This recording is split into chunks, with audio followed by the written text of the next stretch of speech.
Katika somo letu la siku ya leo tunaenda kuangalia sehemu ya pili kuhusu ujumbe wa umuhimu wa kukaa mashambani na tofauti hiyo na changamoto za kukaa mjini kwenye wale ambao wamekuwa wakifuatilia ujumbe huu.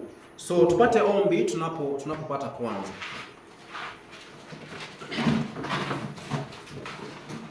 Baba unayetupenda, tunakushukuru kwa sababu umekuwa pamoja nasi. Tunaomba ya kwamba uzungumze nasi tunapoendelea kujielimisha na kujikumbusha kwa wale ambao wanafahamu ujumbe huu ambao umeweza kutuachia kwa manufaa yetu. Tunaomba haya kwa Kristo aliye Bwana na Mwokozi wetu. Amen. Sasa kwa hiyo tunafaa tujiulize siku ya leo, swali la kwanza ambalo tunafaa tujiulize ni hili: je, kuna haja ipi ya kufanya kwa haraka au kuchukua kwa haraka hatua za kuweza kujiondoa kwenye miji mikubwa kuelekea mahali ambapo tumejifunza tunastahili kuwepo? Tunaambiwa ya kwamba wakati ambapo nguvu ambazo zinapeana kwenye ufalme huwa zimeunganika kwa ajili ya uzuri, ni kwa sababu huwa wamekuwa chini ya mwongozo wa Mungu au akili ya kiungu. Yaani unapoangalia nchi kama ya Kenya kwa mfano, alafu unapata ya kwamba nchi ya Kenya, kiongozi anayeongoza Kenya anaongoza Kenya kulingana na mambo mazuri, ni kwa sababu yule aliye kwenye kiti anakubali ama anaruhusu kuongozwa na nini? Na akili ya kiungu, divine dictation. Sio kwamba Mungu anamlazimisha afanye, lakini inamaanisha ya kwamba anaongozwa na nini? Na mapenzi ya Bwana. Sawa? Hivyo wakati wowote ule ambapo unapata ya kwamba nguvu ama mamlaka yaliyopo katika nchi yoyote, wakati wowote yanavyoongozwa na mambo ya uovu au yanavyoongozwa katika hali ya uovu, then ni wazi ya kwamba ufalme uliopo ni ufalme ambao unaongozwa na maajenti wa nini? Ndio hiyo sentence hapo, kwamba wakati wowote when power is aligned with wickedness, it is aligned to satanic what? Agencies. So unapoona ufalme umejiegemeza na kujipinda, unatenda mambo ambayo ni maovu, bila shaka ufalme huo ni ufalme unaoongozwa na nini? Maajenti wa nini? Wa shetani. So hiyo ni point ya kwanza. Kwa hivyo unaweza fungua macho na kujiuliza, unavyoona nchi hii inavyoongozwa ama unavyoona nchi zinavyoongozwa, unafaa kujiuliza swali, nchi zetu zinaongozwa na sehemu gani? Je, zinaongozwa na Mungu au zinaongozwa na nani? Maajenti wa shetani. Wewe ukiangalia nchi inaongozwa na nguvu ipi? Yeah? Na wakati ambapo nchi inaongozwa na maajenti wa shetani, matukio ni kwamba huwa wakati mwingi wanaangalia katika hali ya kuangamiza na kuharibu kile ambacho ni mali ya Bwana, kwamba they destroy God's what? Properties. Kwamba shetani anapofanya kazi katika nchi yoyote, makusudio yake mwisho kabisa ni kufanya kitu kinachoitwa kuharibu kile ambacho ni mali ya Bwana. Katika dunia hii yetu, mali ya Bwana ni nini? Ni miti, ng'ombe au ni nini? Ndiyo, miti na ng'ombe ni mali yake, fedha na dhahabu ni mali yake. Ni mali gani ambao shetani huwa anakusudia kuharibu? Ni binadamu. Sawa? Kwa hivyo unapoona wakati wowote nchi inavyoongozwa inakupatia mwelekeo wa kwamba nchi hii inaongozwa na maajenti wa shetani, then jua lengo kuu ni kuhusu nini? Ni kuharibu mali ya Bwana iliyo nini? Iliyo watu wake au watoto wake. Kwa hiyo kwa mfano unapoangalia nchi zetu, unaweza angalia kwa mfano corona ikaja, na tunajua kwamba, sijui kama nyinyi mnajua, ugonjwa wa corona sio ugonjwa ambao ulikuja kibahati mbaya. Ni ugonjwa ambao ulikuwa umebuniwa kwa makusudi ya kuangamiza binadamu, si kweli? Unapoangalia hata vita vinavyotendeka katika nchi yoyote ile, makusudi ya vita haijawahi kuwa kwa makusudi ya kujenga wanadamu, ni kuangamiza binadamu. Kwa hivyo unapoangalia mambo yote yanayotendeka yanakupatia conclusion ya kwamba nchi yetu na dunia yetu imefika mahali ambapo zinaongozwa na maajenti wa shetani. Kwa kifupi, dunia zote zetu za leo au nchi zetu za leo zimekaliwa kwenye kiti cha ufalme au cha utawala na nani? Ni shetani. Kwa hivyo wengine wote wanaofanya kazi duniani kwenye uongozi wowote ni maagenti. Ndio maana sentence hii inasema kwamba ni satanic what? Agencies. Ni maagenti wa shetani. Kenya hatuoni shetani mahali popote akiongoza, lakini unaona matabia za kishetani katika nchi ya Kenya, au sio?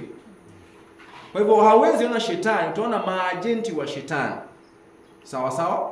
Kwa hivyo kusudio la mwisho kabisa kwa yote unayoyaona ni kwamba lengo kuu ni kwa mali ya Bwana kuenda kuguzwa. Na mali ya Bwana si tu kwamba ni dunia hii, mtu yeyote yule, inazungumzia wale walio wake ambao wamejipatiana kwa wao. Kwa mfano, kumbuka kitabu cha Yuda 1 unaposoma wakati ambapo Kristo alipokuja kumfufua anayeitwa Musa. Naomba tufungue kitabu cha Yuda 1 pale. Tuende kitabu cha Yuda, kama sijakosea, Yuda 1, tujifunze kitu fulani pale. Wakati wote mtu anapokufa, shetani na Kristo huwa wanang'ang'ania mtu yule kwamba huyu ni wa nani. Kwa mfano, tuangalie Yuda. Nafikiria hii inatukumbusha ile somo tuliyokuwa nao siku nyingine kwamba usije ukafa kama mtu mjinga. Ukifa, jiweke kwenye mikono ya nani? Mikono ya Bwana. Ni kwa sababu gani? Ukiangalia kwa mfano Yuda 1 mstari wa 9 inasema kwa Kiswahili. Kwa Kiingereza unapotafuta Kiswahili inasema, yet Michael the archangel, when contending with the devil, he disputed about the body of Moses. Alafu akasema, does not bring against him a rallying accusation, but said the Lord rebuke thee. Inasema kwa Kiswahili, lakini Mikaeli malaika mkuu alipokuwa anashindana na Ibilisi na kuachiana naye kwa ajili ya mwili wa. Sasa tukio linalotokea pale ni nini? Kwa kifupi, ni mashindano na mabishano kati ya nani na nani? Ni Mikaeli na shetani. Nao Mikaeli kwenye maandiko ndio nani? Unaposema Mikael inamaanisha nini? Neno Mika inamaanisha anaye fanana. Unapoongeza el inamaanisha Mungu. So Mikael inamaanisha anayemfanana Mungu. So malaika mkuu anayemfanana Mungu ni nani? Sasa Kristo, jambo la kwanza, kwenye asilia si malaika. Ana asilia ya kiungu, sawa? So mbona anaitwa Mikael? Ni kwa sababu neno malaika sio wakati wote nazungumzia asilia kumaanisha nature ya kitu ama nature ya mtu. Neno angel inaweza maanisha mtumishi. Na ndio maana Kristo ni mtumishi wa nani? Ni mtumishi wa Mungu. Kwa hivyo Kristo ndio mtumishi mkuu. Umeelewa vizuri? Mtumishi mkuu au mfanyikazi mkuu ama the great servant of God ni nani? Ni Kristo. Na yeye ndiye anayemfanana Mungu. Kwenye maandiko tunaambiwa ya kwamba yeye ndiye sura ya Mungu. So tushajua kwenye kitabu cha kitabu cha Yuda 1, turudi pale. Unapopata sasa 9 kwamba Mikael wanapambana na kubishana na shetani. Mikael shapata ni nani? Daniel. Mikael ni nani pale? Ni Yesu Kristo. Kwa hivyo Yesu Kristo ndiye wanayepambana na nani? Nao mapambano haya ni kuhusu nini? Somo. Ilikuwa kuhusu nani? Ama kuhusu nini? Asante. Wanapigania Musa? Wanapigania Musa? No, hawapiganii Musa. Wanapigania nini? Mwili wao. Nao naamini ya kwamba wengine wenu mlikuwa kanisani nikifunza usije ukafa kama nini? Kama mjinga. Kwa nini? Labda wale ambao wanaangalia kwenye mitandao hii, sijaweka video kama hiyo mahali. Tulisema ya kwamba mtu anapokufa ni heri ufe ukiwa umeweka tumaini lako kwenye mikono ya Kristo. Kwa nini? Kuna mapambano kati ya Kristo na shetani kuhusu binadamu, kwamba huyu ni marimbuko ya nani, huyu ni mali ya nani. Asubuhi tunapofunza kwamba wengi wameitwa, wachache wamechaguliwa. Si kwamba Mungu amechagua wachache, wachache wameamua kumchagua Mungu. Sijui kama naelewa vizuri. Najua Mungu sio kama dunia hii, viongozi wa dunia hii wanaita watu wengi wakuja kwenye interview. Sio kila mtu kuja. Kwa hivyo kila mtu anaitwa, wengi wameitwa, lakini wachache wanachaguliwa kwenye interview. Sio, Mungu hafanyi kwenye hivyo. Unaposikia wengi wameitwa, wachache wamechaguliwa, haimaanishi Mungu amechagua wachache. Mungu ameita wote, lakini wachache wameamua kumchagua. Sio? Kwa hiyo unagundua, unapomchagua basi unaitwa nani? Unaitwa wake. Sio, unaelewa vizuri? So unapoitwa wake, then wewe ni mali ya nani? Na yeyote ambaye hajamchagua Kristo anakuwa amemchagua nani? By the way, unaposoma kitabu cha Yoshua, twende pale Joshua kama sijakosea. Mna haraka kwenda nyumbani? Mna haraka ya kwenda nyumbani?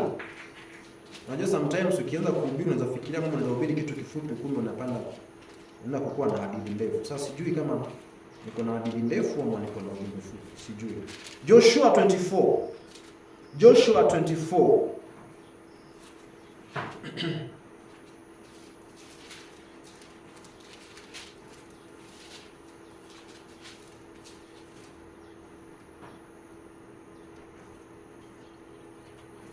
14.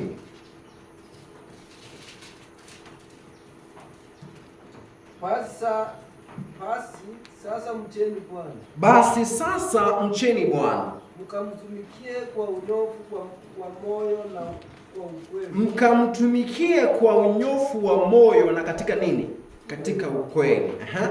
Na kuiweka mbali miungu ambayo baba zenu walitumikia ng'ambo ya mto. Na kuiweka mbali miungu ambayo baba zenu walifanya kitu gani? Walitumikia wapi? Ng'ambo ya mto. Mkamtumikie yeye Bwana. Kwa hivyo inafika wakati ambapo lazima ufanye uchaguzi. Yaani hawezi kuwa pande zote mbili. Lazima uwe umechagua upande utakao ufanyia kazi. Na ndiyo maana wakati mmoja Elijah akauliza Israeli swali hili: je, mtakuwa mnang'ang'ana kwenye sehemu mbili hadi lini? Leo hii mchagueni yeye mtakaye mtumikia. Kwa hivyo kuchagua haina option. Hawezi sema kwa Kiingereza jinsi ambavyo watu wanavyosema ya kwamba unasimama katika nini? Katika fence. Kama hauamui kuchukua msimamo. Kwa kutochukua msimamo, actually unachukua msimamo. Unapoona rafiki yako anapoumizwa na umenyamaza, then inamaanisha umechukua side na wale wanaomuumiza rafiki yako, sio? So that means ya kwamba yeyote duniani lazima afanye uchaguzi kwamba yeye ni mali ya nani. Sawa? Kwa hivyo tunapozungumzia the Lord's property, kwa kuumbwa kila binadamu ni mali ya nani? Lakini tukachagua kuwa mali ya nani kwa kuanguka? Mali ya shetani, mali ya Mungu tena. Shetani ndiye anayetawala dunia hii, na ndio maana tunaitwa watoto wake kabla hatujapokea Kristo. Kwa hivyo ijapokuwa kwenye maumbile binadamu yeyote, mtoto ambaye ameokoka ama hajaokoka ni mali ya Mungu kimaumbile, yeye ndiye aliyetuumba. Lakini kwa sababu tulichagua kuanguka, lazima sisi tuamue tena kumchagua kwa mara ya ngapi? Mara ya pili. Kwa hivyo unaposikia kwamba shetani lengo lake kuu ni kuangamiza mali ya Bwana, the Lord's property, inazungumzia nini pale? Inazungumzia watu wa aina ipi? Unapopata kwamba anakusudia kuangamiza property ya Mungu, anakusudia kuzungumzia nini hapo? Binadamu yupi huyo? Aliyechagua nani? Aliyechagua nani? Daniel. Kwa hivyo shetani, naomba mlipate vizuri, kuna kitu katika vita kinaitwa diversion tactic. Unapoona dunia inakaa kana kwamba sheria zinapitishwa zinazokandamiza binadamu kwa ujumla, haijarichi na haichagui, ishara kuonyesha kwamba anayetawala dunia ni nani hapo? Shetani. Mnanielewa au mnielewe? Unapoona kwa mfano nchi ya Kenya viongozi walio kwenye kiti wanakandamiza binadamu, ushajua tayari wao ni maajenti wa nani? Ni wa Shetani, sio? Kwa hivyo lengo la Shetani mwisho kabisa ni nini? Kidole chake kiko wapi? Kwa walio wake. Sababu kama yeye sio wake, then wewe ndiye anaye target. Kama wewe ni wake, then hana shughuli na wewe, sawa? Kwa hivyo sheria zote unazoziona zinazopitishwa duniani hapa, lengo la mwisho ni mtu mmoja anayekaa targeted, ni mtu anayeitwa mtoto wa Mungu kwa kuchagua. Na ndio maana kwa mfano wakati wa corona, kama mlikuwa makini, sheria zilizopitishwa ndio zilikandamiza hata watu waliokuwa wanaenda kwenye sehemu za burudani, kwenye baa kunywa pombe. Hata kwenye baa zenyewe zilikuwa zimefunguliwa. Sijui, siko makini. Zilifunguliwa? Baa zilikuwa zinafungwa, sio? Utakaa kana kwamba zimefungiwa watu wote, lakini pia Mkristo na yeye aliambiwa asiende wapi? Kanisani. Na mkipatikana pamoja mnafanya nini? Mnashikwa au mnapigwa, si kweli? So mara ya kwanza inaonekana kana kwamba ilikuwa lengo ni kuumiza binadamu kwa ujumla, lakini mwisho kabisa sheria zile zinalenga nani? Mkristo. Kama mlisikia sentensi hii, sijui kama mlisikia, kwamba usipovaa barakoa ambayo ni mask na usipodungwa shindano ya corona kwa mfano, usikubaliwe kuingia wapi? Shule, alafu pengine kanisani, alafu pengine hauruhusiwi kuungana na wanadamu, sio? Unaposikia sentensi kama usipofanya na utafanya, inaleta ujumbe upi kwenye maandiko kwenye kichwa chako? Ujumbe upi huo? Ama inakaribia kufanana na ujumbe upi huo? Kwa malaika wangapi huyo? Malaika watatu. Siko mnaelewa? Ama nimezungumza lugha ambayo mjawahi sikia. Unaposikia nchi yoyote dunia inapitisha sheria inayosema hivi kwamba usipofanya hivi na wewe hautafanya hivi, kumaanisha ulipokuwa unaingia kwa ofisi za chief pale nje ilikuwa imeandikwa hivi, usipovaa barakoa hakuna huduma, usipodungwa shindano hakuna kuhudumiwa. Si kama unanielewa? Kwa hivyo inatumia kitu kinachoitwa kulazimisha. So unaposikia mahali popote kulazimisha, ni ujumbe upi unaokuja katika mawazo? Ni ujumbe wa malaika watatu. Mahali kunaye mnyama anaitwa mnyama watatu anayelazimisha dunia. Kwa mfano, tuangalie tu mfano tunapopitia Ufunuo, twende pale. Ufunuo, twende pale. Ufunuo kama sijakosea ni Ufunuo 13. Ufunuo 13.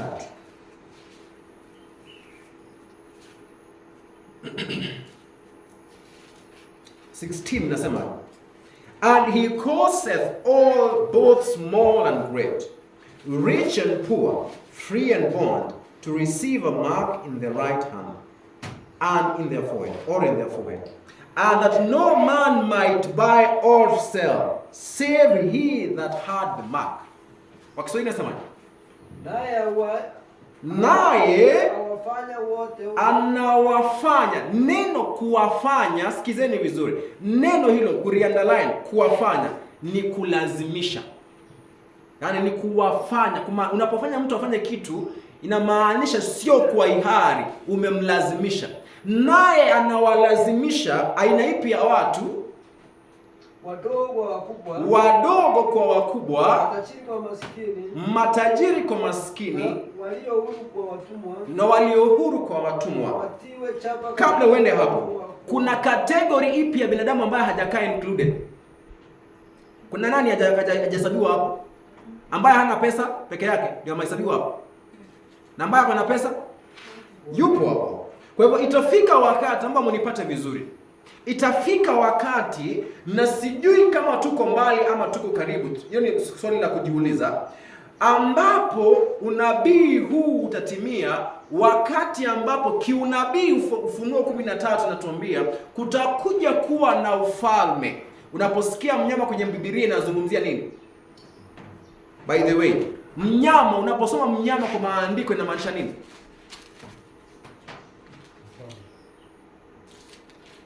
Unaposikia mnyama kwenye maandiko inasimamia nini?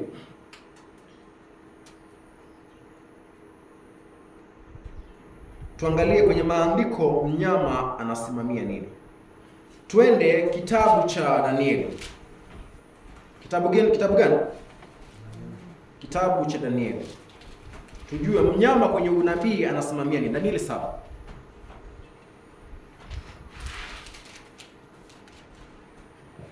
Danieli 7 23. And thus he said, naye akasema, the fourth beast shall be the fourth kingdom. Kwa Kiswahili nasemaje? Akanena hivi. Naye akanena hivi.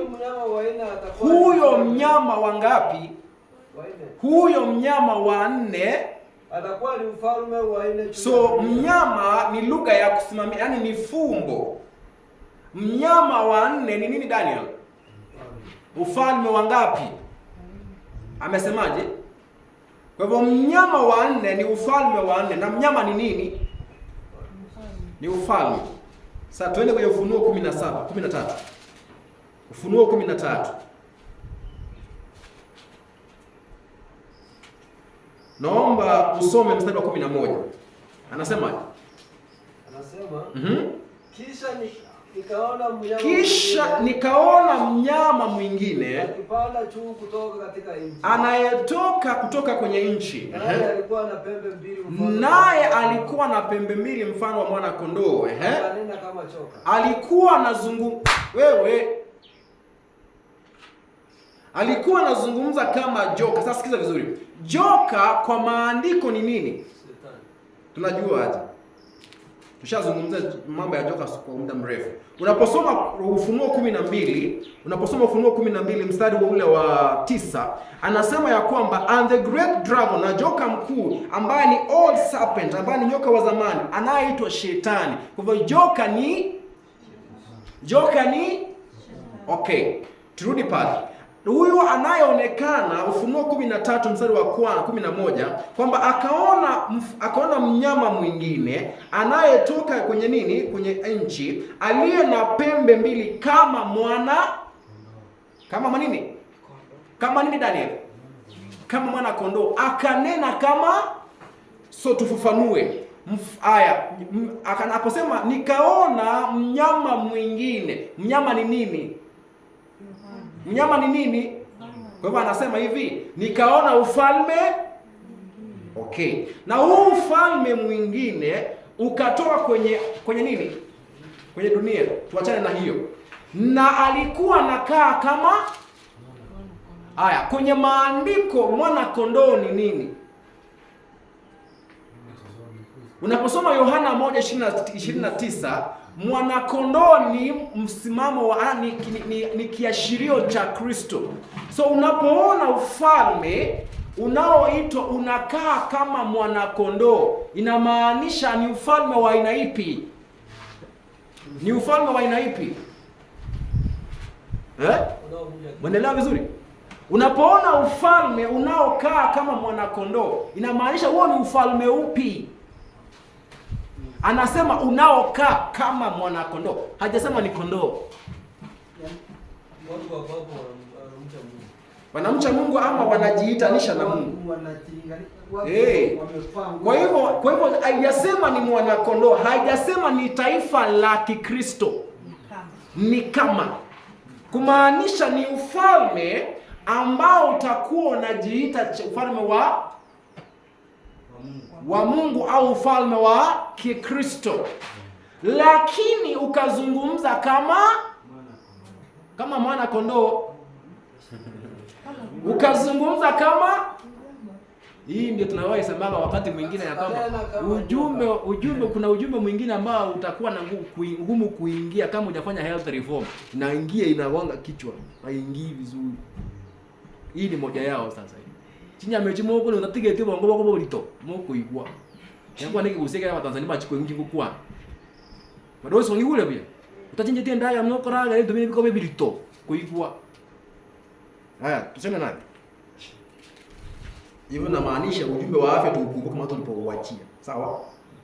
Hebu tuseme huyo mnyama wa alizungumza kama nini? Joka. Kama joka. Kwa hivyo ni ufalme wa Kikristo unaozungumza kama Shetani. That's simple. Kwa hivyo inamaanisha hivi, tunayemzungumzia ni agenti wa nani? Hello, tunayemzungumzia ni agenti wa nani? Lakini agenti wa Shetani kutoka nje ya Ukristo ama ndani ya Ukristo? Ndani ya Ukristo. Kwa hivyo ngojea hivi karibuni dunia tunayoishi kutakuwa na mfumo wa Kikristo. Mfumo ni kumaanisha nini? Muonekano wa Kikristo ambao si Ukristo ni nini? Ni maajenti, si nyoka. Hajasema kwamba alikuwa joka. Alizungumza kama kumaanisha wao si shetani isipokuwa ni maajenti wa okay. Sasa unaweza kujua huu ufalme matendo yake ni yapi kwa kusoma. Sasa tuangalie. Hebu soma mstari wa 12. Ufalme huu ambao tunauzungumzia ambao utalazimisha binadamu ndio unaoitwa ufalme huu wa Ukristo. Yaani hapo inakaa kana kwamba tunajichanganya lakini utaelewa. Soma. Naye atumia uwezo wote wa mnyama. Naye akatumia uwezo wote ufalme wa kwanza. Naomba ruke hiyo, soma mstari wa 13-14. Naye afanya ishara kubwa. Kwa naye anafanya ishara kubwa. Ishara ni nini kwa Kiingereza? Kwa neno lingine. Ishara ni miujiza. Hello? Anafanya miujiza nini? Kubwa. Sasa sikiza. Anayefanya miujiza kwenye nje ni kama mwana, lakini ndani amesema atazungumza kama.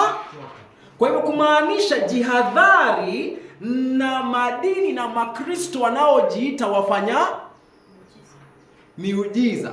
Kwa maana kwenye unabii tunapata utabiri mahali ambapo Mungu akiangalia mbele akaandikia Yohana akamwambia kwamba mbele kutakuwa na ufalme wa Kikristo, kutakuwa na Wakristo wanaojiita Wakristo, lakini ni maajenti wa Shetani. Wanaotumia nini ya kwanza? Wanatumia ishara. Kumaanisha wanatumia miujiza. Sasa hiyo imaanishi ya kwamba Mungu hatendi miujiza. Haimaanishi hivyo.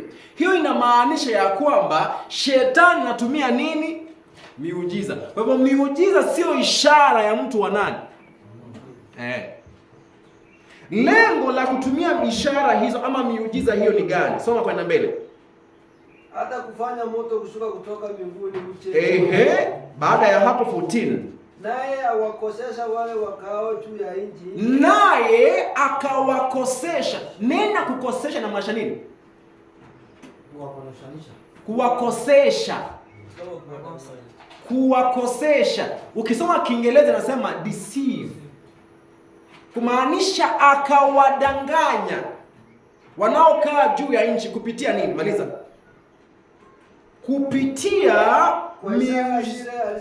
Kupitia ishara zile alizopewa kuzifanya. Kumaanisha hivi. Naomba tuende taratibu. Kwa hivyo hivi karibuni kutakuwa na mfumo wa Ukristo ambao utatumia miujiza kudanganya. Sasa hapa ndio maana itakuwa ni hatari kwa Mkristo asiyefahamu nini? Neno. Kwa sababu hawa hawazungumzii watu ambao hawamwamini Kristo. Hawa hawazungumzii watu wanaosema wanamwabudu Shetani moja kwa moja. Hawa inazungumzia watu wanaosema wanamwabudu nani? Kristo. Kwa hivyo itakuwa katikati ya. Sasa sikuza niulize swali. Hebu nitumie tu mfano tu wa rahisi tu. Yaani mfano wa rahisi kabisa. Daniel utajaribu kulala. Don't. Sawa? Kati ya mtu anaoitwa Raila Amolo Odinga na Ruto, nani ambaye anajiita Mkristo? Raila yeye anasema yeye ni mganga, sio? By the way, nazungumza hili lakini mimi sina interest na mambo ya siasa. Sipigagi hata kura hiyo, sawa? Nazungumzia natoa mfano mnaoujua. So Raila mnamuita mganga, sio? Na yeye ni mtu wa Freemason na devotion hivyo ama sasa mnajifanya mjui. Lakini mko anamuruka. Ni hivyo, sio? Na huyu mwingine alikuja kwenye ufalme kupitia nini? Kwenye kulia, sio? So kati ya hawa wawili, nani ambaye unafaa uogope zaidi? Ni huyu ambaye anajiita Mkristo, lakini nafikiria nchi ya Kenya ni mfano mzuri wa kutumia kwenye hadithi hii. Nchi ya Kenya ni nzuri kutumia kwenye mfano wa kueleza mtu hii. Kwa sababu ufalme tulio nao Kenya leo, sijui kama kuna wafuasi wake watakuja kunichomea nyumba leo, sababu naongea mambo yao. Tena niongee tu mkioma nisaulieni. So, kuna watu ambao walipiga kura kwa mtu anayeitwa Ruto kwa mfano, sio? Kwa sababu alikuja kwa madhabahu, niliona baka wanalia kwa wakipiga magoti pale. Wanalia kabisa, sio? Bwana asifiwe, mwadhani ya roho washuruka nyingi yote anajua, sio? Lakini baada ya kuingia nyoka. Hiyo iko hivyo. Sasa kwa hivyo hata mbele kunao ufalme na watu watakaojiita wa Kristo, lakini baadaye itakuwa wanaonekana kumbe walikuwa ni maajenti wa nini? Na kutumia ishara wanazitumia kudanganya. Kwa hivyo jihadhari na watu wanaotumia nini? Miujiza kama authority yao ya kuitwa. Sijui kama mmenielewa vizuri. Kama ningepata uhuru wa kutamka baadhi za watu nao wajua kwenye majina, ningewatamka. Lakini nikianza kutamka tutasema kama naanza kuchokoza makanisa ya watu. Kuna makanisa mengi duniani leo, si duniani, tuzungumzie nchi yetu ya Kenya. Kuna makanisa mengi na watu wanaojiita watumishi wengi ambao huduma yao kuu ni huduma ya si huduma ya mashetani, ni huduma ya miujiza. Sababu nyinyi mko hapa ndani, naomba msaidie Mungu wa kwanza. Ongea. Huyo wa pili. Watu ambao huduma yao imesimama kwa sababu ya kitu kimoja. Wao ni watenda miujiza tu. Yaani kama ukiingia kanisani kule unachongojea kukiona ni muujiza. Huyo wa pili. Wa tatu. Sasa jihadhari na watu hao mmewataja, kwa maana yake shetani ashawaweka position nzuri ya kuanza kuvuta wanadamu watengeneze kitu maandiko inasema, soma mbele. Watengeneze sanamu ya mnyama, hiyo ndio ya kwanza. Sasa kwenye maandiko sanamu ni kitu kinachofanana na nini? Na original. Yaani unaposema sanamu ama ni image ya kitu, ni kitu kinachofanana kitu kingine. Kwa hivyo watatumia miujiza kutengeneza sanamu ya mnyama. Sasa sikiza, mnyama kwa maandiko tumesema ni nini? Ni ufalme. Kwa hivyo watu hawa watatumia miujiza kutengeneza ufalme unaofanana na ufalme mwingine. Huo ufalme mwingine ni ufalme wa Kikatoliki. Ndio unaozungumziwa from 13 verse 1, mnyama wa kwanza. Na baada ya kufanya hivyo, unaposoma kwenye maandiko, unaposema ya kwamba itatengeneza sanamu ya mnyama, inazungumzia ibada ya Jumapili au ibada ya mataifa ya kijumapili, ambapo wanadamu wanaabudu Mungu kupitia tamaduni na itikadi za kanisa kanisa ya Roma. Ndio maana yake hiyo. Sawa? Okay. 15 anasemaje? And he had power to give life unto the image. Kwa hivyo huyu anayeitwa nani? Anaitwa ufalme wa ngapi? Wa pili. Anayekaa kama nini? Mwana kondoo. Ako na nguvu ya kupea nini uhai? Someni hapo vizuri. Akapewa kutia pumzi katika ile sanamu ya mnyama. Kwa hivyo ni sanamu imetengenezwa na yeye akapatiwa nguvu kupea sanamu nini? Pumzi. Alafu hata ile sanamu ya mnyama inene, naye sanamu ya mnyama inene, na kuwafanya hao wote waisujudu sanamu ya mnyama, na kufanya hao wote sasa ni binadamu, na kufanya binadamu wote wasujudu nini? Mnyama ya kwanza, wasio sujudu mnyama wote wauawe. Sasa sikiza vizuri, anayefanya haya ni ufalme wa aina ipi? Tumesema Ufalme wa aina ipi? Ufalme wa Kikristo, sio unaojiita ufalme wa Kikristo, si hivyo? Wao ndio ambao wanafanya sanamu ya mnyama iwe na nguvu, iue wanaokataa kuabudu nini? Sanamu. Kumaanisha hivi karibuni kutakuwa na sehemu mbili ya Ukristo. Kutakuwa na Ukristo ambao watu wanaoitwa Wakristo wa kweli watauawa na Wakristo bandia. Hawa Wakristo bandia ndio hawa Wakristo ambao wanakaa kama mwanakondoo lakini wanazungumza kama joka, ambao ni nini? Shetani. Kwa hivyo hivi karibuni kutakuwa na aina mbili ya Ukristo.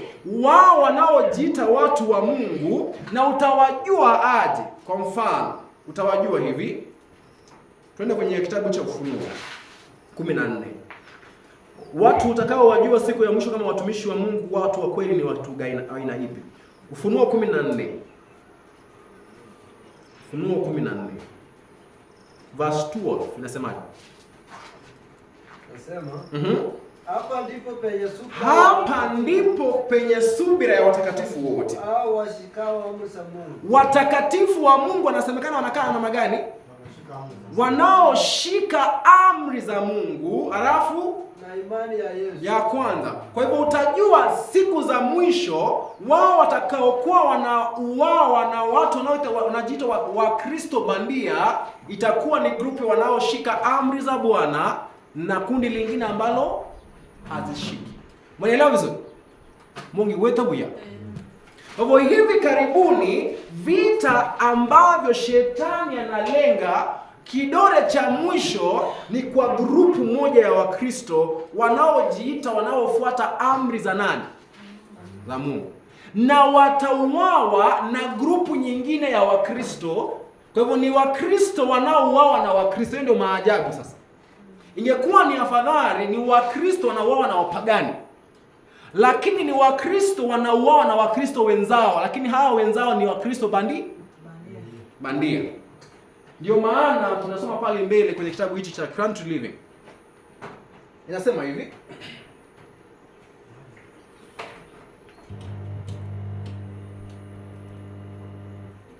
Anasema kwamba hivi, someni hapa.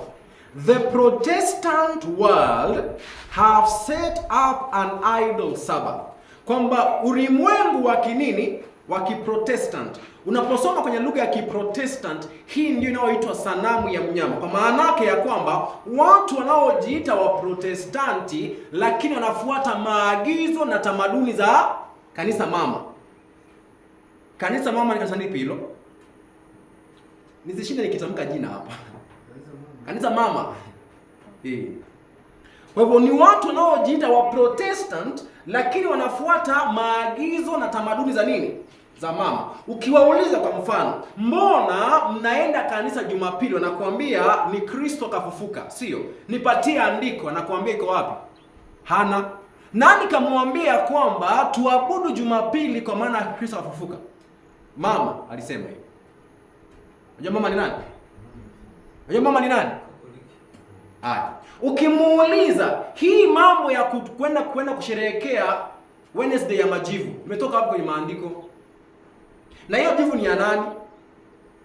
Anakwambia ni ya mitume waliobarikia. Mmetoa picha ya mitume iliyobaki. Hawajui mama ndiye aliye nayo. Ukiwauliza mbona nyinyi mnabatizana kwa kunyunyuzia maji? Anakuambia mama ndiye anayesema hayo, sio? Ukiwauliza kwa mfano, hii somo la utatu umetoa wapi?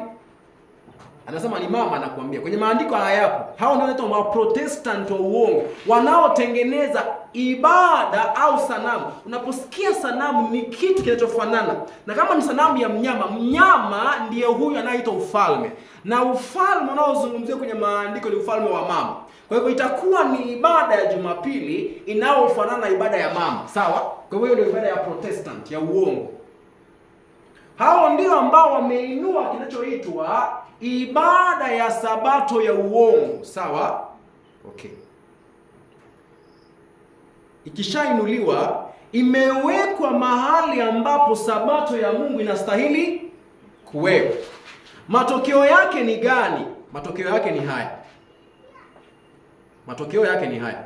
Kwa sababu hii, for this reason, kwa sababu hii ninaona haja, necessity. Naposikia necessity na mashaji, kitu cha lazima, kitu kinachohitajika. Ninaona haja, ninaona necessity ya watu wa Mungu kufanya kitu gani? Hello, someni hapa. Someni hapa. Kwa sababu hii ninaona haja naona necessity ya watu wa Mungu kuondoka wapi? Waondoke mijini kuenda mahali ambapo pametulia, pamejificha. Kwa nini? Kwa sababu ya hiyo mambo umesoma hapo juu. Kumaanisha hivi, hii tunaoita alama ya mnyama itakuwa ni kuhusu ibada ya nini? Ni kuhusu ibada ya Jumapili. Na ndiyo maana Mungu anaambia walio wake watafute mahali watapata uhuru wa kufanya nini? Wa kuabudu. Unapoanza kusikia vitu na masheria zinapitishwa hivi kwamba usipokuwa na hii hautapata na hii, unapoambia usipofanya hivi hautafanya hivi, lengo la mwisho kabisa ni alama hiyo ya nani? Ya mnyama, ambao mwishoni wale wanaojiita watu wa Mungu, wanaofuata amri zake, wanaambiwa anza kuondoka hapo. Kwa nini? Kwa maana naomba kukuuliza swali.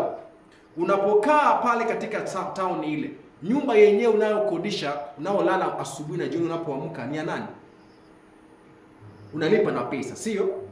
Wakishaweka, mmesikia mfumo wa digital, pesa za digital.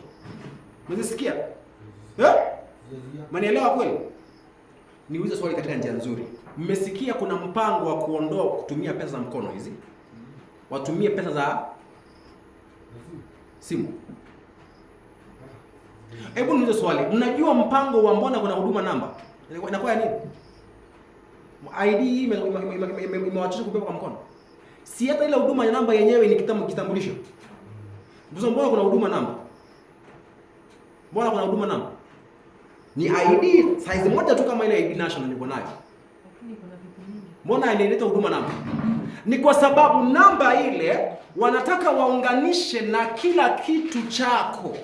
Kwa maana yake ya kwamba itaunganishwa pia na system yao ya kidunia ya kutoa pesa. Sawa? In that ukiwa na ile huduma namba imeunganishwa na banki yako. So ukiiweka inalipa nini? Kama ununua mahindi kule town, unaweka huduma namba, unalipa nini? Unalipa pesa. Sasa sikiza, wamesema hauwezi nunua, hauwezi uza bila alama ya mnyama. Wamekuuliza swali hili leo. Utaabudu siku gani kati ya Jumapili na Jumamosi? Utasema gani? Jumapili upata nini? Upata pesa. Sio upata pesa, unaweza kuwa uko nayo. Sio kama naelewa. Unaweza kuwa uko na pesa, lakini ndio uitumie lazima ukubaliane na masharti ya kuabudu nini? Jumapili hiyo. So kabla wa kuweka kwa system akuambie kwamba sasa tumekukubalia kutumia system yetu, lazima ukubali nini? Lazima ukubali ibada ya nini? Ya Jumapili. Kwa hivyo itafika wakati ambapo itakuwa ni vigumu kununua, ndio maana yake hiyo. Unaweza kuwa na hiyo pesa lakini ushindofanya nini? Kuitumia. So ndio maana Mungu anasema ya kwamba watu walio wake watafute pahali ambapo pametulia. Okay? Mahali ambao wanaweza fanya kitu gani? Ndio hiyo. Mahali ambapo wanaweza cultivate shamba, kulima shamba, wakuze vyakula vyao wenyewe. Sasa swali ni hili. Wangapi ambao wanaomba kuuliza swali? Wangapi ambao leo simeshavuna mahindi, sio? Simeshavuna maharagwe, wimbi, sio kile kitu. Wangapi leo hii leo ikipitishwa uko na chakula kula mwaka mzima kwa nyumba sasa? Wangapi mwana? Mshaanza kulipa school fees. Tafuta kama kuna mambo hapa nayo. Utagundua tumefanya kazi ndiyo na kila kitu tumefanya, lakini lengo letu kuli lilikuwa ni nini? Ni pesa, sio? waende shule, si kweli? Si mbaya, simaanishi vibaya, namaanisha ni vizuri tu hivi. Lakini swali, nani katikati yenu ambaye amejiandaa kwa hii ninayozungumzia? Utagundua kwenye akili haiko, kana kwamba tuko na tayari tarehe kwa kichwa ambayo hii itapita. Ikishapita utakuwa kwa umejiweka tayari. Kuna tarehe. Hebu swali ni hili. Wangapi mlijipanga wakati wa corona kwamba inakuja mshajipanga? Wangapi mlijipanga? Wangapi mlijipanga ya kwamba nchi inafungwa, hakuna kwenda mahali popote, wakimbia mahali? Wangapi kama mjipanga? Hakuna. Ilikupata wapi? Hapa. Kiwango cha kwamba ndio utembee yenyewe lazima uandikiwe kabarua, sio? So kumaanisha hivi, hatujui siku yoyote ambao hili linaweza timia. Ndio maana Mungu anasema hivi, wale walio na nini? They that have children, wale walio na watoto. Anasema hivi, I see the necessity of making haste to get all things ready for this crisis. Kwamba anaona nini? Anaona haja ya kukua nini? Kufanya upesi, kuweka mambo yote tayari, kuweza kukumbatiana na nini? Changamoto hii. Kwa hiyo point ya msingi ni kwamba tuko na wito wa kufanya upesi, kujiandaa kwa crisis iliyo mbele. Hiyo ndio point yangu ilikuwa ya muhimu. Kwa hivyo unaposema ya kwamba kutakuwa na shida ya kununua na kuuza, Mungu anasema hivi, anaambia Israeli ya waleo hivi kwamba fanyeni upesi kuweka mambo yote yakuwe nini? Tayari. Naomba niwakumbushe tunapoenda katika sehemu nyingine. Wakati ambapo kabla kukuwe na njaa kule Misri. Kabla kukuwe na njaa kule Misri, Mungu alipeana ndoto mapema kwa nani? Joseph? No, Farao. Akamwambia Farao kwenye ndoto kwamba nimeona ng'ombe wangapi? Ng'ombe wanono wangapi? 7. Na nimeona ng'ombe wengine 7. Walio nini? Wakonde. Na nikaona wao walio wakonde wakakula nini? Wanono. Farao hakuelewa ile ndoto. Akashindwa hii inamaanisha nini? Sawa? Akaanza kutafuta mtu wa kufafanulia ile ndoto. Ndiposa akaambiwa kwamba gerezani kuna mtu aliyewekwa gerezani kwa sababu ya makosa ya kustakiwa kwamba amechukua mke wa nani? Wa Potiphar. Yule ako na uwezo wa kutafsiri nini? Ndoto. Anaweza kukusaidia wewe mfalme. Akamwambia ende ukamuite, akaitwa.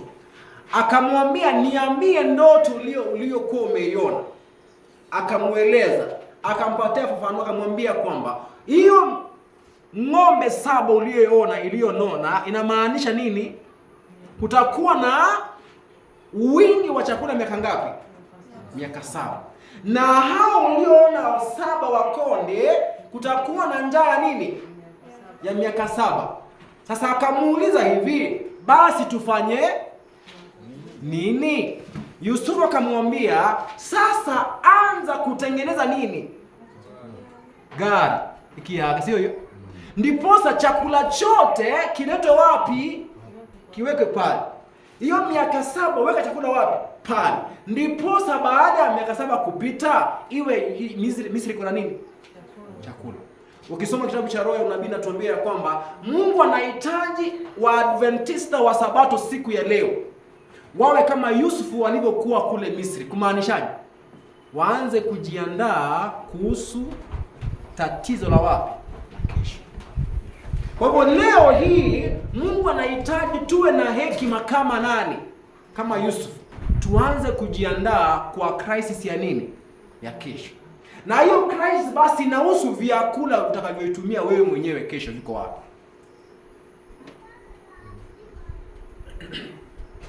Kwa hivyo Mungu anahitaji tujiandaa, preparing for what? Someni mbele.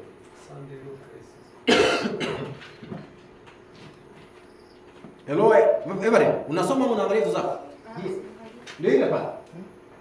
Preparing for the Sunday law crisis. Kujiandaa kwa sheria ya nini?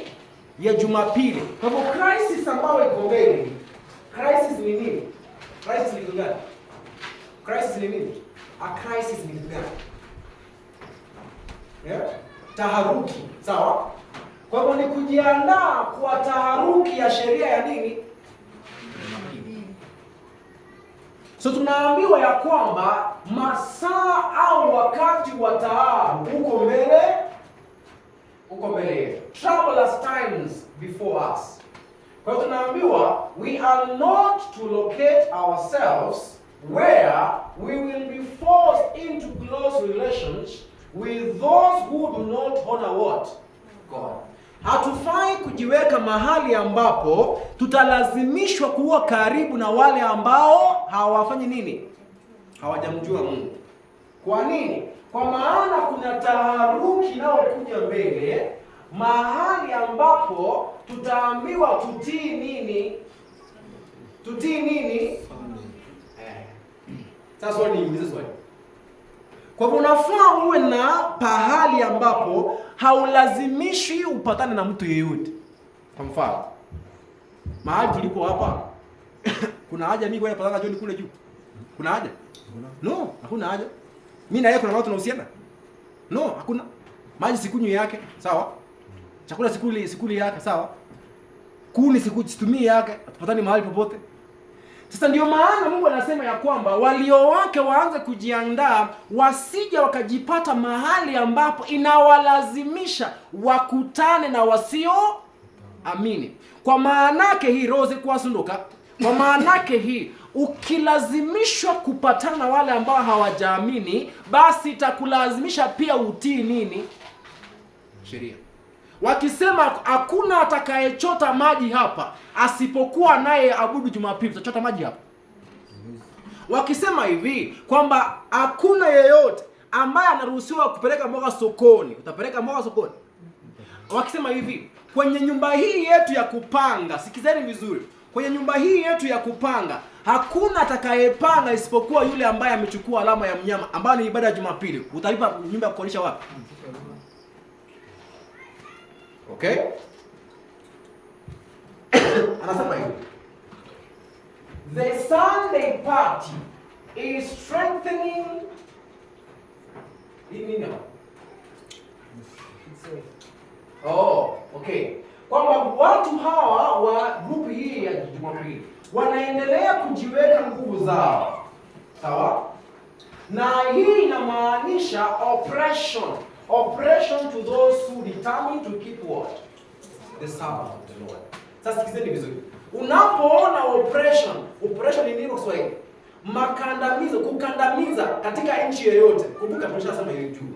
Unapoona shetani anafanya kazi katika nchi yoyote, lengo la mwisho ni wapi?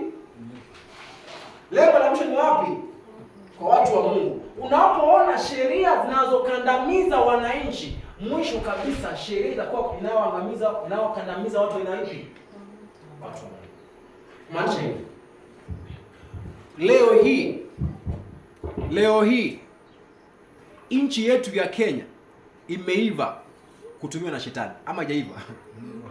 Imeiva tayari. Kwa nini? Kwa maana yule aliyekalia kiti anaongozwa na roho hiyo ya kishetani hiyo. Sio? Ambaye anapenda kukandamiza wananchi waliomchagua. Si ndio maana yake? Kwa yeye hajari, bora amepata kile anachokitaka, atafanya chochote anachokiambiwa akifanya. Sawa? Kwa hiyo unapoona kukandamizwa kwa nchi ya Kenya, then inamaanisha ya kwamba tayari nchi yetu imekuwa tayari imeiva kupitisha sheria ya kukandamiza nini? Watu wa Mungu. Naomba kuuliza swali ambalo nataka kutumia akili, common sense. Kuna common sense gani kupitisha sheria ya kwamba mtu asipane na mbolea ya ng'ombe? Kuna sense gani? Hebu niambie. Mulisikia kuna wakati ambapo nchi yetu ilipitisha ama ilikuwa inataka kupitisha bill ya kupitisha kuweka ikuwe ni crime kupanda chakula na nia ya ng'ombe. Mulisikia? Hamkujua? Kuna bahati sana. Ninyi muangalia kitu kama hizo. Last year pia nadhani pia karibu miaka miwili imepita. wamekuwa wakijaribu kupitisha sheria ambayo inazuia mtu kupanda kupitia fertilizer ya kawaida hii ya hii ya ng'ombe, mbolea ya ng'ombe, sawa. Kwa hivyo inamaanisha unahitaji ndio upande uende kuchukua nini? Utachukua bure. Hebu nizo swali. Wangapi ambao mna mbegu ya kupanda ambao hauhitaji kununua? Inua mkono. Mbegu gani? Mahindi ulionao leo, mahindi ambayo ulipanda this season. Unaweza ndio ukaipanda tena upanda mwaka mwingine. Tena ukapanda mwaka mwingine. Wangapi ambao mmewahi jua ya kwamba katika nchi yetu ya Kenya kumekuwa na efforts za kuondoa mbegu za asili kwenye mikono ya binadamu ama katika mikono ya wananchi. Kitambo niko sure kulikuwa na mahindi ya white ambayo hauhitaji kununua mahindi mengine upande. Yakishavunwa unaweka pale jikoni. Yanafanya nini? Yanakauka. Siku ya kupanda ikifika unaichukua unapanda. Swali leo ni hili. Wanaopanda mahindi leo, niulize swali. Je, unaweza panda ile mbegu unayoipanda leo shambani mara 2 3 4? Kwa nini? Itakufa nini? Nguvu, sio? Utaipanda leo, utavuna. Lakini unapoendelea kupanda unaendelea kufa nguvu. Kwa nini? Kwa maana zile mbegu huwa zinaitwa ni mbegu ambazo zimetengenezwa katika maabara. Unaposikia kwamba kwa mfano kama umeenda kuchukua sukuma, wasikia F1. Hiyo inamaanisha kitu gani? Unaposikia F1, F2 inamaanisha kitu gani? Au ukinunua mbegu ya watermelon, imeandikwa sukari F1. What does F1 means? Yeah? Unapoona F1 ni failure generation 1. Kumaanisha hii ni generation ya nini? Ya kwanza. Sawa? So unapopanda ile mbegu ambao ni F1, lile tunda ambao utalibeba itakuwa na mbegu aina ipi? F1? No, itakuwa na F2. Itakuwa ni generation ya pili. So ukichukua ile mbegu ya hiyo tunda ulipande, matunda utakayoyatoa pale yatakuwa ni F3. Unapoendelea kupanda, yanaendelea kupungua nini? Nguvu zake za kwanza. Kutoka nguvu zake za uzazi. So kumaanisha kuna campaign ya kufanya dunia iwe inatumia pesa kwa kila kitu including mbegu ya, so that unahitaji mbegu ndiposa upande sukuma. Na nilijua kitambo kulikuwa na sukuma ni ya kudungia kijiti, sio? Okay. Kwa makusudi ni haya. Sheria zozote zinazotumika kukandamiza, mwisho kabisa zinalenga kukandamiza wale wanaojiita wa Sabato kwa kifupi. Okay. Kwa hiyo tunaambiwa ya kwamba tunapomalizia point hiyo, tunapoenda katika sehemu nyingine hiyo, tunaambiwa hivi if in the providence of God we can secure places away from the city, kwamba ikiwa itakuwa ni kwa mapenzi ya Bwana au kwa providence katika mkono wake kutupatia mali, tunaweza pata sehemu ambazo zitakuwa mbali na miji. The Lord will have us do so. Mungu angehitaji tufanye hivyo. There are troublous time before us. Kwa maana kuna nini? Wakati wa shida wapi?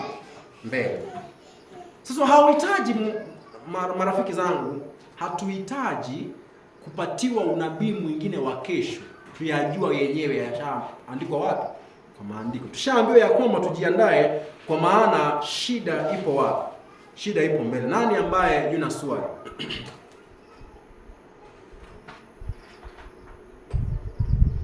Nani aliye na swali?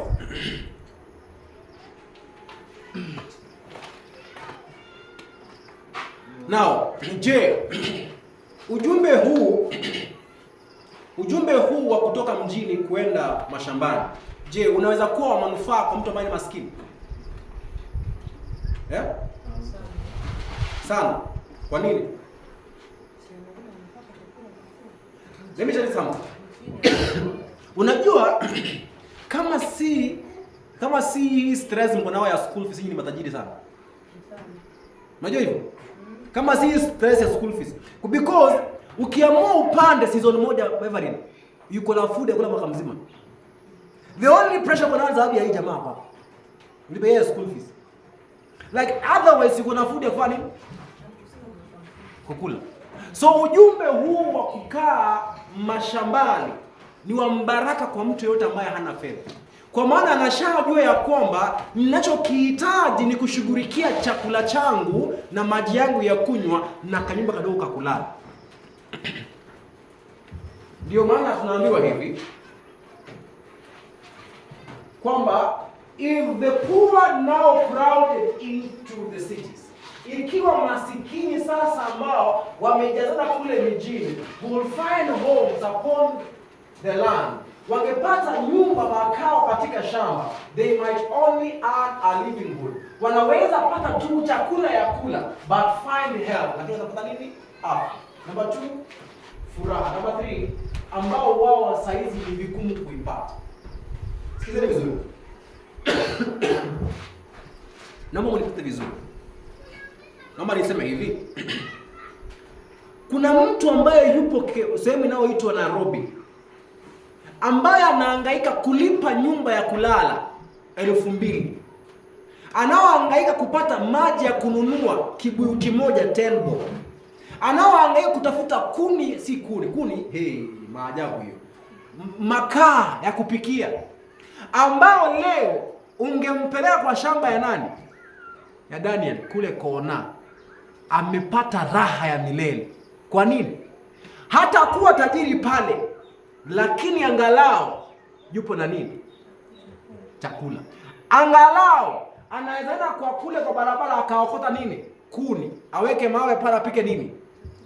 Chakula. Angalau anaweza enda kule kwa ile maji ya kijiji pale akachofa, hata kama maji si masafi kabisa, achote hayo, atapika. Yaani ndo maana yake anasema hivi kwamba inawezekana wasipate utajiri shambani, lakini watapata chakula na raha wapi? Pale. Na afya pia.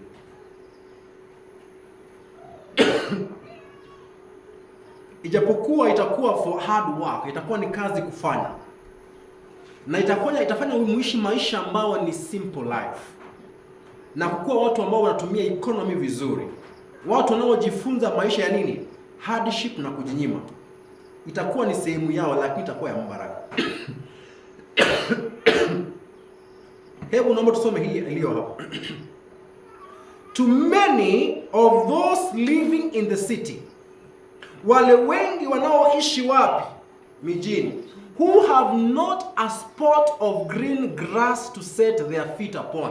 Ama hawana unyasi wa kukanyaga mguu. Yaani by the way, mnajua kuna watu wajua kanyaga nyasi? Mnajua kuna mtu ambaye hajawahi kanyaga nyasi. Hii ambayo ananaye akiamka asubuhi namwambia asikanyage chini. Kuna mtu hajawahi kanyaga nyasi tangu wazaliwe. Kwa nini? Hakuna? Ni maajabu hiyo mnavali, unaona? Hiyo si maajabu. Unacheka? Hiyo ni kweli. Kwa nini? Kwa sababu assume unakaa kwa affordable house. Ni hizo affordable? Ya milioni ngapi unajua? Ni affordable lakini ya milioni ngapi? Sijui nasikia ni milioni ngapi. So unakaa kwa nyumba ya affordable house, ni ghorofa. Unakaa ghorofa ya pili kule juu. Kuna nyasi hapo. Ukitoka unatoka na gari ya shule. Unaingishwa shule. Unaingia darasa. Kuna nyasi hapo. Hamna? Haya, kama ni wewe unakaa kwa ghorofa hapo, unaingia kwa gari ndani. Kama mimi niko na gari kwa mfano. Unaingia kwa ofisi. Kuna nyasi kwa ofisi? Hakuna? Yaani kuna vitu ambavyo ni simple, yani simple things za maisha ambazo kwako wewe uliye hapa shambani, yani ni vitu vya kawa, lakini kwa mwingine itakuwa ni maajabu sana. Niliwaambia kuna wakati ambapo mtu mmoja anaitwa Sami Buruchara kule Malindi.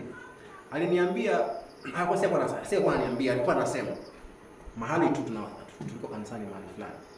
Akasema mara ya kwanza alipoenda mashambani kukaa kule, anasema kwa sababu ya kujenga nyumba, akakimbia kujenga nyumba, akamaliza pesa.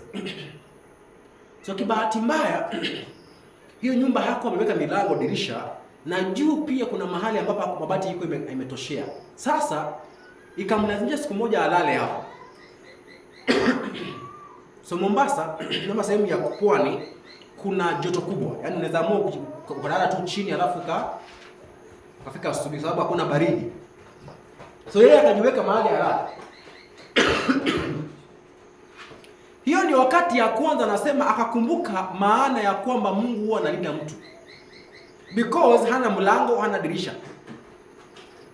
So unapolala unajua for sure nani anaweza kulinda hiyo usiku. Of course ni mtu ambaye kwenye background yake alikuwa ni mtu wa pesa. Kumaanisha amezoea maisha ya kuna mlango, kuna kifunguu, kule gate kuna gate nyingine kule na nyumba iko na nini? Stima, sio? Kwa mara ya kwanza akajua maana ya kuomba kwamba tulinde usiku huu. Akajua maana yake. Kwa nini? Anaenda kulala mahali ambapo hakuna mlango na dirisha bado iko wazi na anategemea aone nini? Asubuhi. So alipoanza kuomba akalala. Alipolala kibahati nzuri, kibahati mbaya akalala akiwa ameangalia juu. So akiwa ameangalia juu, kumbe mahali amelala ameangalia juu kwa ile shimo ambayo haina nini? Haina mabati. Kuangalia akaona moon. Akajiuliza hii moon ndio nataka siku ya mwisho lini? Yaani kitu cha kwanza aliona ni nini? Moon. Wewe hapo ni kawaida. Lakini mjini sio kawaida. Je, kwa nini? Kwa sababu kule ni mahali ambapo moshi wa kila aina imefunika nini? Imefunika jua. Unayo moon ama unaona moon Nairobi. Wakati mmekaa na town tena hiyo ambaye kukaa kule mashamba ya town. Hapo nasema unakaa town katikati, alafu ni muone moon. Hauwezi ona. Kwa maana gani? Usiku ndio wakati ambao baridi ile ya usiku inapiga inaenda kushikana kule juu na ile moshi ya magari. So huko kule juu unaona moon. Sawa? Ndio maana aya ndio anasema hiyo. Ambayo miaka baada ya miaka wamekuwa wakiangalia nini? Looked out upon filthy courts and narrow what? Alleys, brick walls and pavements, and skies clouded with what? Clouded with dust and smoke. If this could be taken to some farming district, surrounded with the green fields, and the woods and hills, and brooks, and clear what? Skies, and the flesh pure air of the country, it will seem almost like what? Like heaven. Daniel, umeelewa hiyo? Umeelewa hiyo? Anasema hiyo. Yaani watu hawa ambao wamezoea, by the way, najua watu ambao wanakaa mjini maisha yao ni haya. Unaona hii? Haya ndio maisha yao. Wanaishi maisha ambayo maisha yao yote wanakuwa wakiangalia nini? Yaani courts ambazo ni chafu kumaanisha au yeye ni nini? Compound ambazo ni chafu kwa mfano. Asimu unakaa tuseme hata tuseme mahali mbali sana. Unakaa Orokoriti hapa. So Orokoriti compound yake inakaa aje? Hapo unakaa umekodisha hapa. Unakaa kwa mwani unakaa aje? Safi. Umekomboa kukaa Orokoriti, umekomboa nyumba kukaa hapo. Hiyo compound ikoje? Hiyo compound yako sasa yako na wengine. Chafu. Ndio maana nasema filthy what? Courts, compounds ambazo ni chafu. Sawa? Watu ambao wamezoea kuishi katika maisha ambao ni narrow alleys. Ingawa sijaelewa mambo ya neno alleys, sijui maana yake. Mahali ambapo nyumba zao ni za nini? Ukuta wa nini? Wa mawe. Na miguu yao inatembea juu ya nini? Pavement. Sio ndio maisha hiyo? Hiyo ndio maisha yao. Anasema hawa watu ukiwapeleka uwatoe hapa, uwapeleke mahali ambapo kuna sehemu ya kilimo, mahali ambapo anaona milima, mabonde na anga iliyo safi, mahali kuna hewa nzuri. Anasema hii itakaa kana kama ni mbinguni wamefika. Hiyo ni maajabu, si maajabu? Yaani nyinyi hapa ni kawaida, si kawaida hiyo. Lakini yeye atapata raha ya asili. Yeye amezoea raha iliyo ya nini? Artificial, ya macho. Lakini nyinyi mnakuja in contact na maumbile ya Bwana. Unapata kuburudika ya kawaida. kawaida.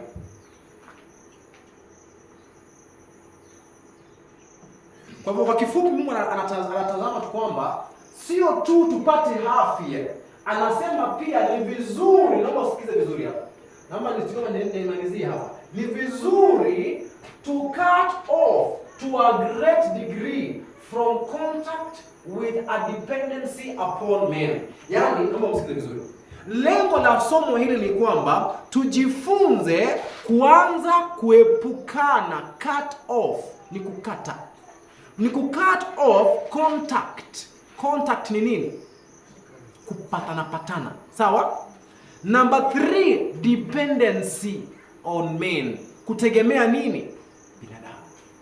Yaani Mungu anahitaji tufike mahali ambapo hautegemei binadamu mwenzio ndiposa upate chakula. Hautegemei mwenzio ndiposa upate nyumba ya kufanya nini? Ya kulala. Na hautegemei mwenzio ndio upate maji ya kunywa. Mungu anatamani tufike hapo. In that, anamaanisha hivi. In that, leo, Everett, nikupe mfano. Nimekuambia hivi.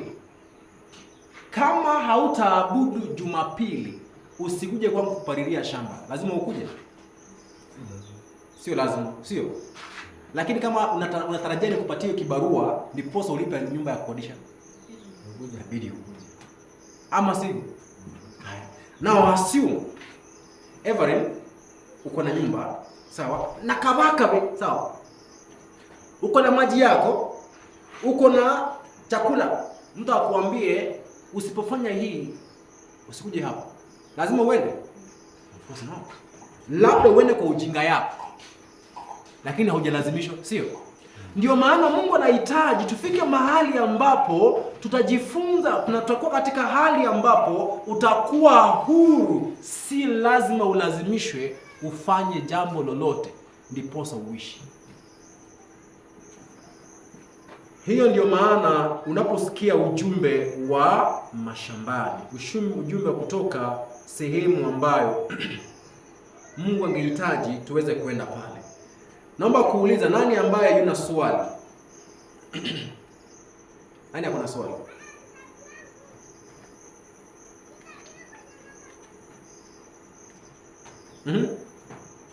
Nani ana swali?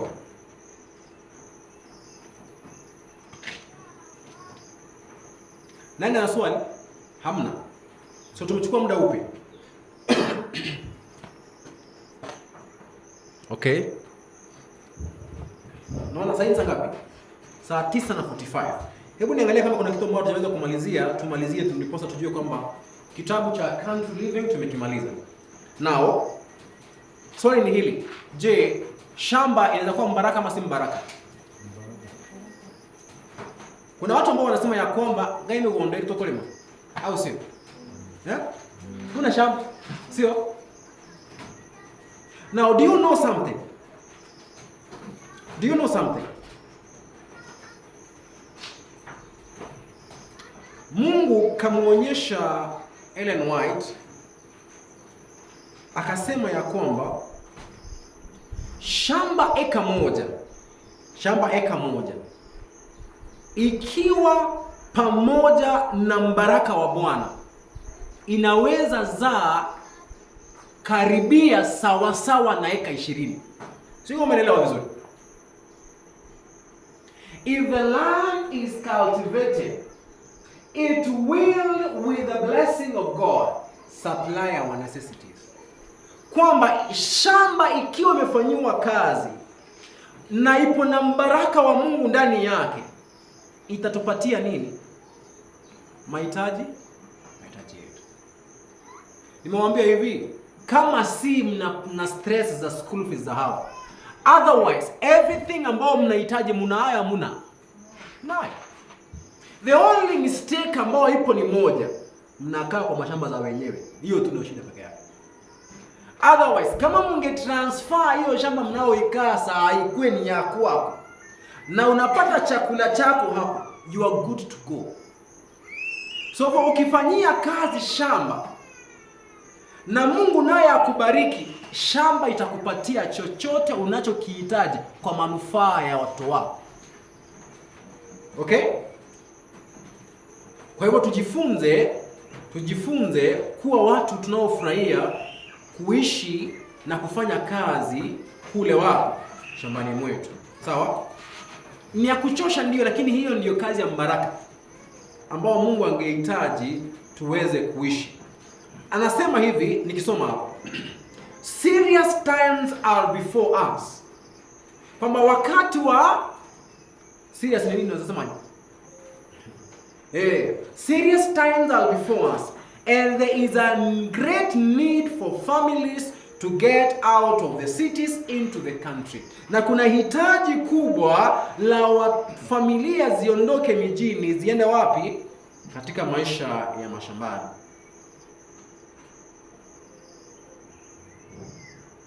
Kwa hivyo ninaamini mpaka hapa kila mmoja wetu ameona umanufaa ya kujiandaa na kujiondoa kutoka kule mashambani.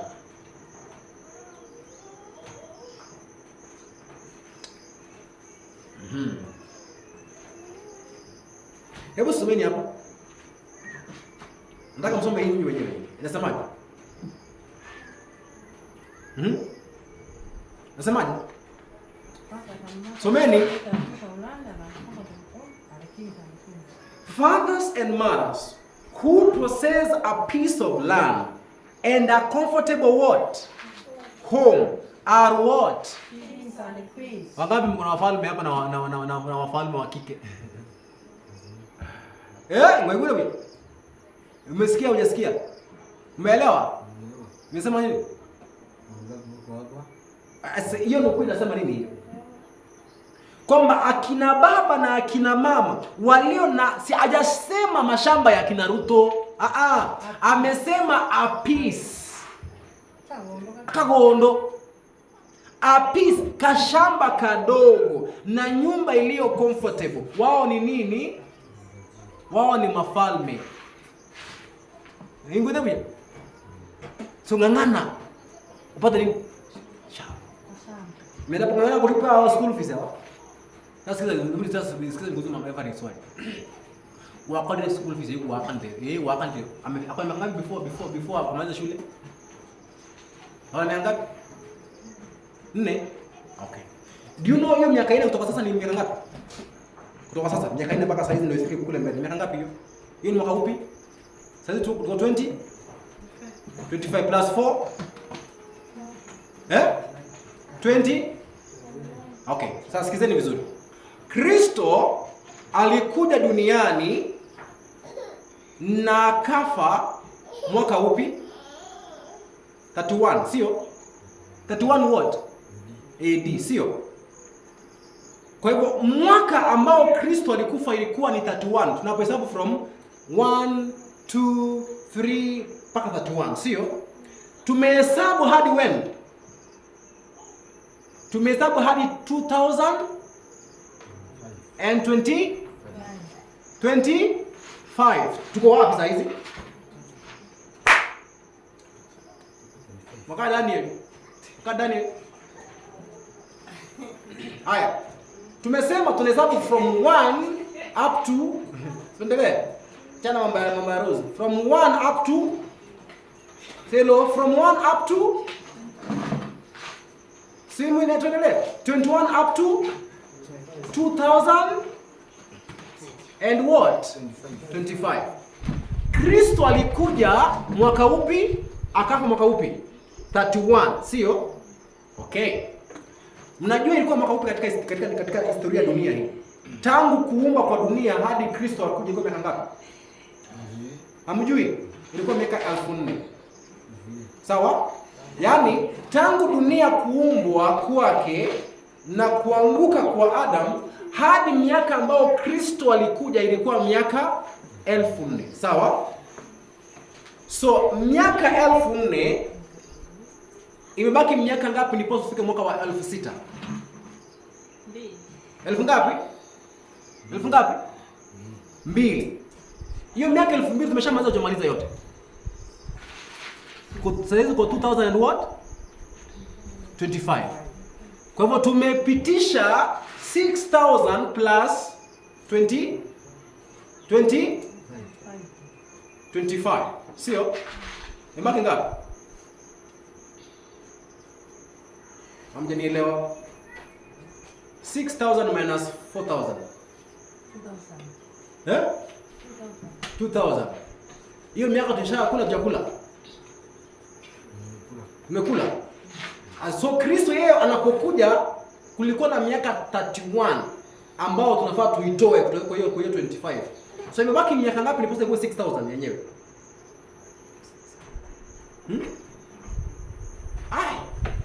Mnielewa mnielewi? Hajapita. Sikizeni vizuri. Kristo ukianza kuhesabu from 0, hakuna 0 ni 1. 1 2 3 4 5 6 7 mpaka 31, sawa? So Kristo amekuja 31. Sawa? So hapo kwa 31 ndio 4,000. So from 31 imebaki ngapi ndipo sasa ifike sasa 6,000? 6 years. Sasa hiyo 6 years ndio tumwekea sasa. Tuko 25. Tunahitaji tufike 31 tujaze 6,000. Sawa? Imebaki ngapi? 6. Hapa ni ngapi before mwanzo shule? 4. So basically inamaanisha hivi. Unahitaji kumsomesha miaka 4 na ako na miaka 2 kabla tutarajie Kristo kurudi. Sawa? Kwa hiyo tutaona Yesu Sasa sikiza. So, yeah, niko serious, but niko very serious, sawa? So, 25, so 31 minus 25 ni ngapi? 6. Anahitaji miaka ngapi ya kusoma? 6. 4, sio? So akona only 2 ya kusoma, so si ya kusoma, ya kuajiriwa apate pesa na kununulie shamba. Sasa swali. Kabla Kristo arejee kuna mapigo ya Revelation ngapi ya last week? Mapigo 7, sio? Na kabla mapigo 7 kuna alama ya okay, sasa swali. Kati ya school fees yake na shamba, which one should be first? Shamba. Listen. Mwanadamu yeyote Mwadventista yanalibige ndikake. Sasa tumeanza kuzungumza mambo ya Mackenzie, sio? Mwadventista yeyote ambaye ni Mwadventista original afai kuuza shamba kufundisha mtoto kwa miaka hii. Unaelewa vizuri? Mwadventista yeyote ambaye amebarikiwa kujua ujumbe wa Ufunuo 13:14 afai kuuza shamba leo kufunza mtoto. Because hiyo shamba ni wokovu wako siku ya mwisho. Sawa? Yes. Yaani ni heri asisome lakini uwe na nini? Shamba. Do you know why? Because akienda shule next week, aambiwe hii shule sasa unakuja kuanzia Saturday hadi Monday. Tumepitisha ibada ya nini? Jumapili. Anaenda wapi? Anarudi home, sio? Hapo home unampeleka wapi? Kwa shamba ya Daniel? No, shamba yako iko wapi? Ambao umeuza, mlipia school fees. So, priority siku za mwisho tunapozungumzia asa sisi sijamaanisha niko sure Kristo anarejea before 2031. Inamaanisha tu ya kwamba dunia hii yetu imefika wapi? Imefika mwisho. So we need to prepare na speed iliyo ya hali ya nini? Ya juu. So inamaanisha saa hii kila mmoja anafaa kuwe ameanza kufikiria shamba ya kukimbilia iko wapi. Sawa? Chakula kichakwenda kukula nyumbani kiko wapi? Sawa? Maji ya kwenda toa wapi? Those are the priorities of life right now. Sawa? Mtu nitaenga esku kufunga kwa mwaka nenda. Sawa, lipa vizuri kabisa. But consider ataenda kukaa wapi baadaye. Mnapata vizuri? Daniel, make sure uko sure because niwaambie hivi. Kuna uwezekano, simaanishi ninajua, kulingana na unabii unavyoteremka, kuna uwezekano wanaoishi duniani leo, kuna wale watakayemuona Kristo akiteremka mara ya pili. Mnapata vizuri? Hatuishi wakati wa Paulo na wanafunzi wa Kristo, hapana. Tunaishi wakati ambao dunia tayari imemaliza miaka 1000 ngapi? 6 iliyopewa. Niwakumbushe. siku ya kwanza Mungu akaumba, ya pili, ya tatu, akaumba binadamu siku ya ngapi? Ya sita. Alipoumba siku ya sita, ya saba akapumzika, sio? So tuko na miaka 6,000 ya binadamu na dunia hii kuishi. Mwaka wa 7,000, mwaka wa 7,000 ni mwaka ule wa kuishi mbinguni, mwaka 1,000. Hiyo ni Ufunuo 20. Kwa hivyo mwaka wa 1,000 unaiondoa kwa miaka 7,000. Hiyo ni maisha ya kukaa wapi? Mbinguni, kabla ya kurejea duniani. So from 7,000 minus 1,000 inabaki ngapi? 6,000, sio? Now 6,000 minus 4,000 ambao Kristo alikuja duniani ikiwa miaka 4,000 ni ngapi? 2,000, sio? Aya, 2,000 plus hiyo 31 aliyoishi ni ngapi hiyo? Ni 2,031. So from 2,031, that period of time, una expect nini kutendeka hapo? Siku za mwisho. So keep paying school fees. Sawa? Sasa msilipe. But I'm saying by what? By none. Anasema many farmers have failed to secure adequate return from their land because they have undertaken the work as though it was a degrading employment. Naomba nisuluhishe na vijana hapa kwamba kuna watu wengi ambao hawajapata mazao kutoka kwa shamba kwa sababu wanapofanya kazi ya shambani ni kazi wanayoiona kama kazi ya nini? Inayoshusha, ya kudumisha. Niliwaambia hivi, mimi mwenyewe ni vizuri kujitolea mfano. Mimi mwenyewe nilichukia agriculture.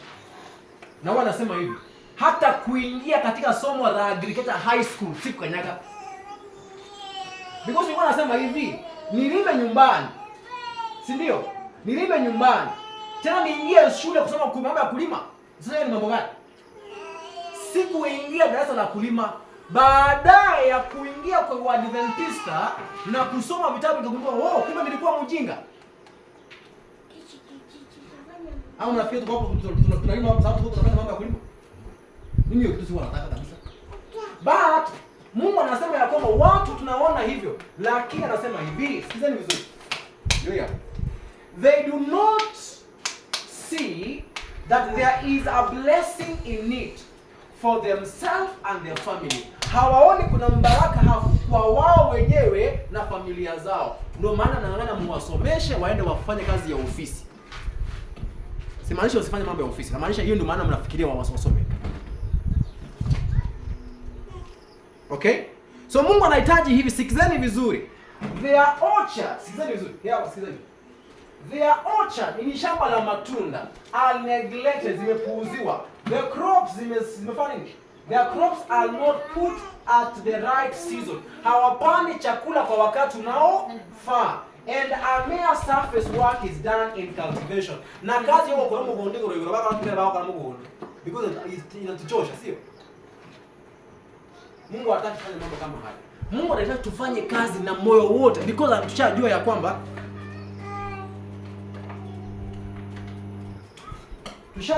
hapo ndiposa tumaini letu la hapo kesho linapatikana hapo. So tusikuje tukapuuzia shamba. Naomba maana, yani hiyo ni fani sana. Waadventista wa kweli unafaa usisitize umuhimu wa shamba. Agriculture is important. Sawa? Namaliza hapa.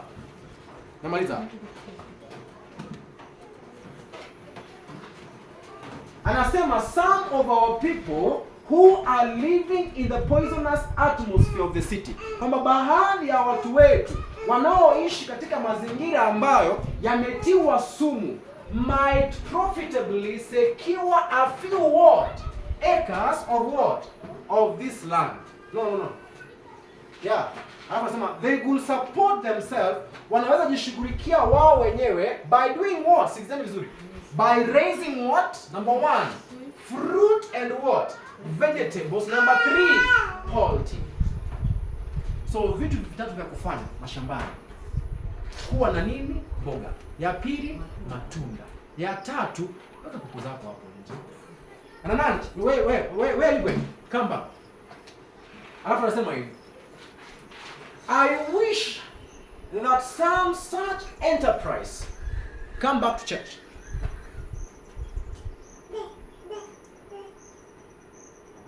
A great blessing, a great blessing will come to parents and to children if they will leave the wicked, polluted city and go into the country.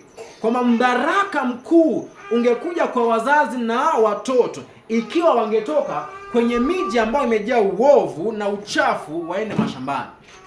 Uchaguzi wako, uchague sasa. Mungu awabariki. Nani ambaye yuko na comment? Mimi namalizia hapo.